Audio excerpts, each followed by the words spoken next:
21 ғасыр басқа ғасырларда өзіндік farkı бар. Бұл ғасырда адамдар өзін өзі дамытуға, адамның өмірін жақсартуға деген құлшынысы өте жоғары.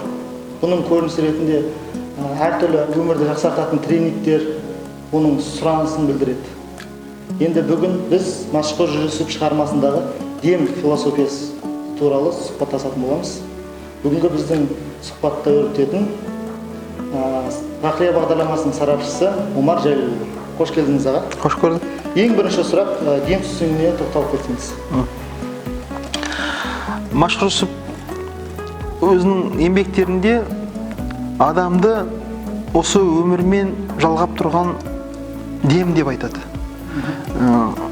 Адамда екі дем бар екен, бір дем әрі, яғни ішке кірген дем, екіншісі бірден бері дейді.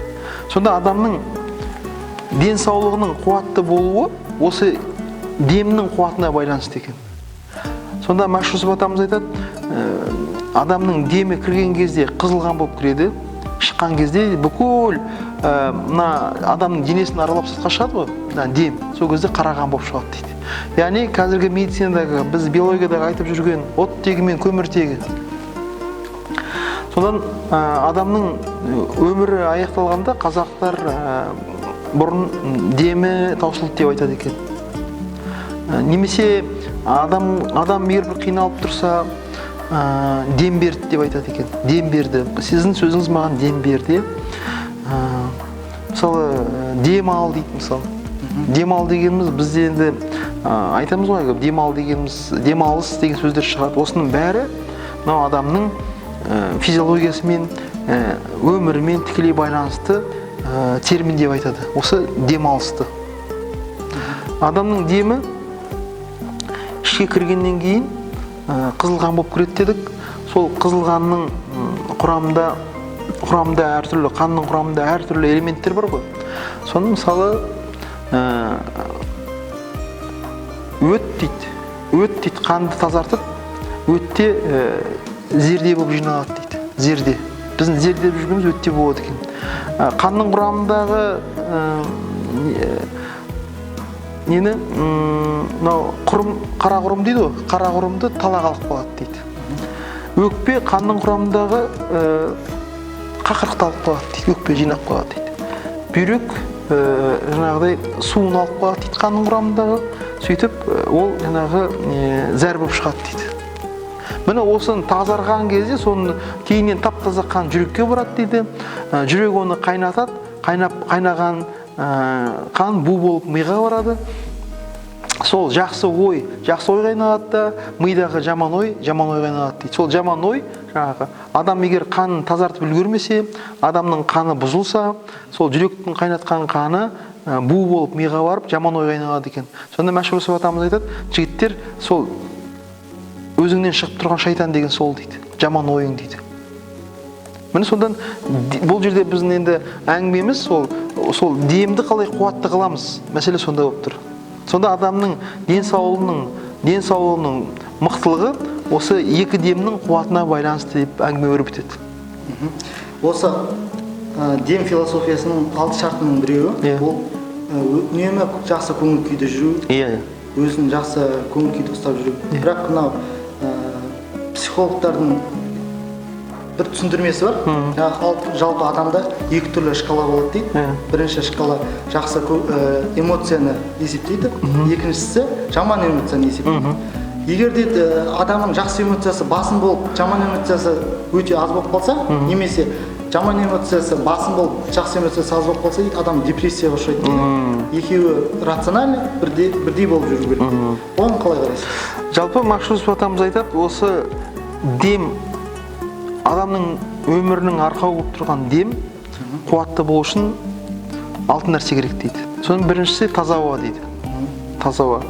Адам тіпті сал ауру болып ауырып қалса да, қолтықтап болса да далаға бір мәрте шығарып тұру керек дейді. Неге? Өйткені адам егер таза ауаға шықпаса, сырттан келген ауа лас болса, үйдің іші қапырық болса, оттегі жетіспей адамның басы ауырады дейді. Яғни немесе оны тіпті оны орысша сумаш дейді. Сумаш деген жаңағы адамның жаңағы бас ауруына ұшырауы мүмкін. Егер адам үнемі тар қапас ауада отыра берсе дейді. Сондан дем күшті болу үшін ең бірінші керегі таза ауа екен. Сонда мына аудиторияда, үйде желдеткішті ашып ауаны тазартып отыру керек. Бұл бірінші.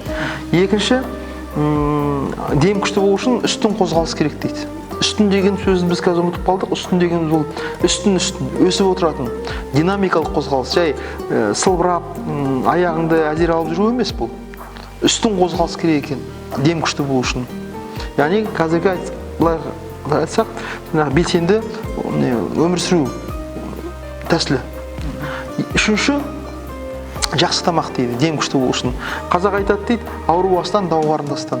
Жақсы тамақ тұрған жерде жаман ауру тұрмайды дейді. Адамның демі күшті болу үшін адам өте сапалы тамақтану керек. Төртінші, жаңа өзіңіз айтып отырғандай көңілдің шаттығы дейді.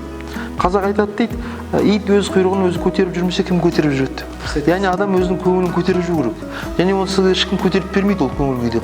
Сіз өзіңіздің көңіліңізді өзіңіз көтеруіңіз керек. Бұл жаңағы денсаулықтың, яғни демнің қуатты болуының басты шарттарының бірі екен. Одан кейін бесіншісі, ұйқы мен ояулықты қалпынан асырмай тәрбиелеу керек дейді.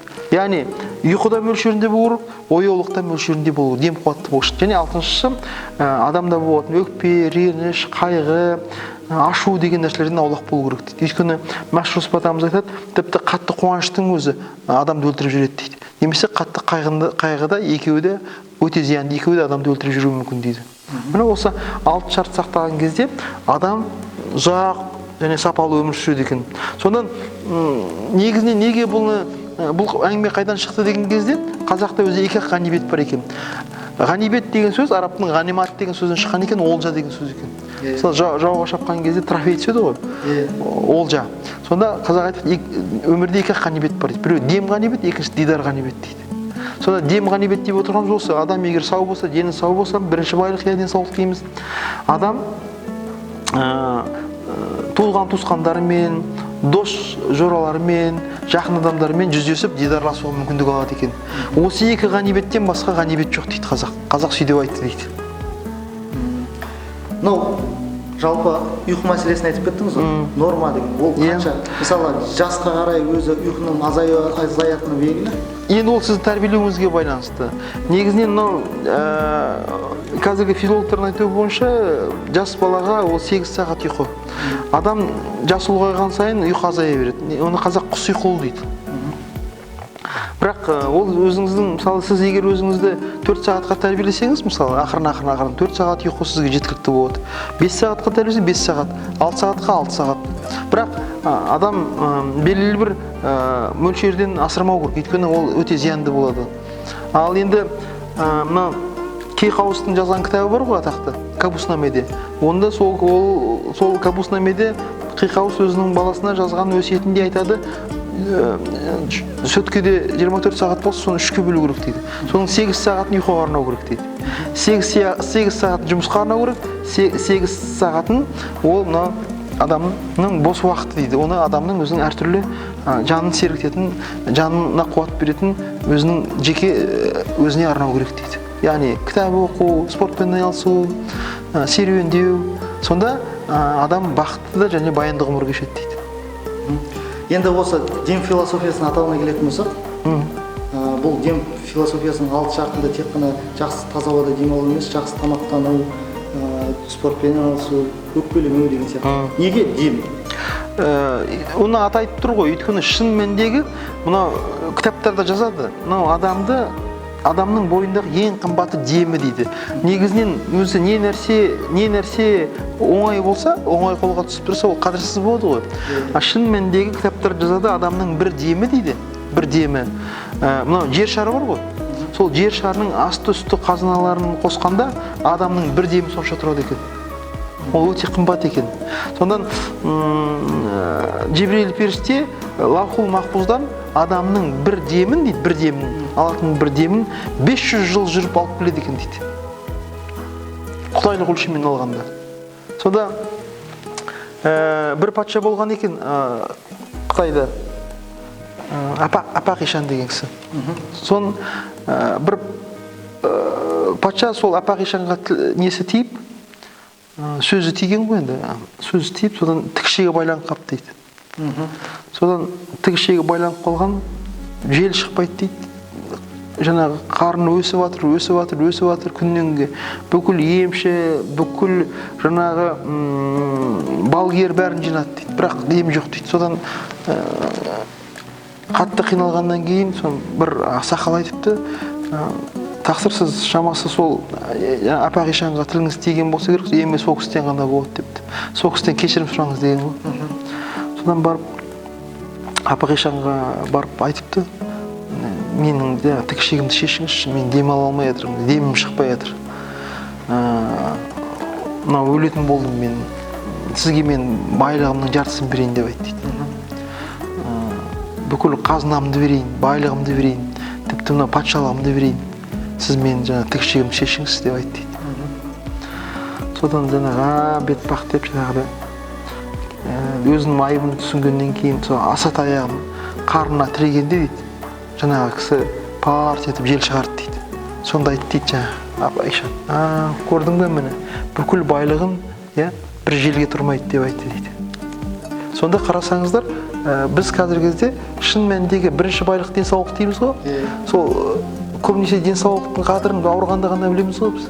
Қазақ айтады ғой, денсаулықтың қадірін ауырып төсек тартып жатқан біледі дейді. Соған жеткізбеу үшін ауырып жол іздегенше ем іздегенше ауырмайтын жол ізде дейді бабаларымыз.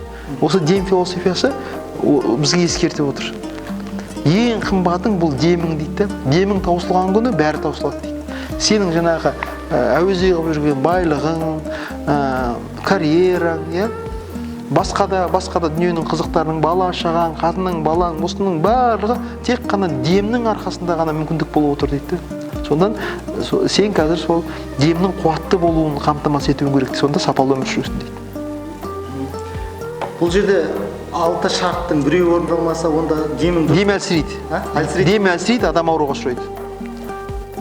6 шарт міндетті түрде оның бәрі бірдей болу керек. Рахмет аға, сұхбатыңыз. Жақсы. Сізге де рахмет.